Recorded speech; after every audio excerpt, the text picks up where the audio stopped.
All right, I'm about to mess up some theology. I've got no idea who it is, but love you, and hey, you've been warned. I'm in Matthew chapter 21, we're at verse 6. This is Christ's triumphant entry into Jerusalem. Verse 6, the disciples went and did as Jesus had directed them. They brought the donkey and the colt and put on them their cloaks, and he sat on them. Most of the crowd spread their cloaks in the road, and others cut branches from the trees and spread them on the road. And the crowds that went before him and that followed him were shouting, Hosanna to the Son of David! Hosanna! Blessed is he who comes in the name of the Lord! Hosanna in the highest! And when he entered Jerusalem, the whole city was stirred up, saying, Who is this? And the crowd said, This is the prophet Jesus, from Nazareth of Galilee. Now, if you've seen The Chosen, if you've read this stuff before, you know Jesus has been doing ministry for the last 3 years. He's been showing off his glory, showing off who he is, and oftentimes he's even answering people when they say, Son of David, heal me.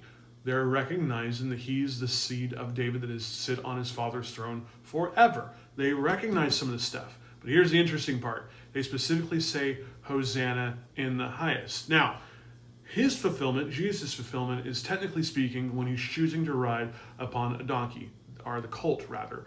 That is fulfillment of Old Testament prophecy. This is found back in Ezekiel, and frankly in Isaiah for that matter, depending upon how you want to read it.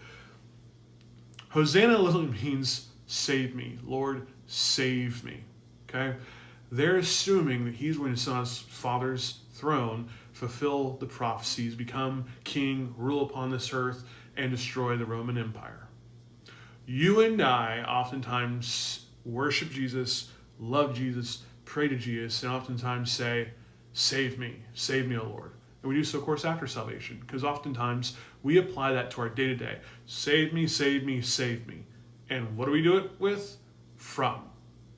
Save me from this, save me from that. They're doing the same thing. Save me from the Romans. Save me from taxes. Well, truth is, Jesus only saved them from hell. That is it. He didn't save them from the Romans. In fact, the persecution of the Romans got worse. Jesus is not in the business of saving us from anything but hell.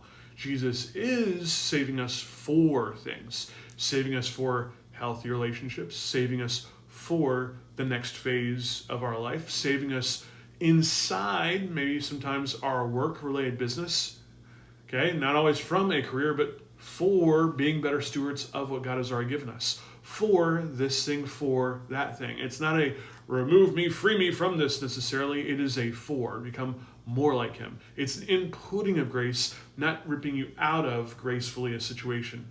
Now, don't get me wrong, there's a handful of times that's not always the case, right? If you're stuck in a terrible marriage and you're doing the absolute best you can to honor God, sometimes God is saving us from unhealthy marriage.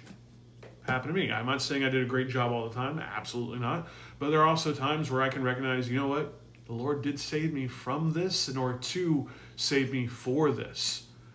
We have to be mindful. We have to be aware when we're praying that, yes, Jesus is in the habit of instilling himself inside of us, loving us in these moments, but it is a for more often than it is a from something. And we just need to recognize that and be aware of it. Love you guys. Stay encouraged. I'll talk to you soon.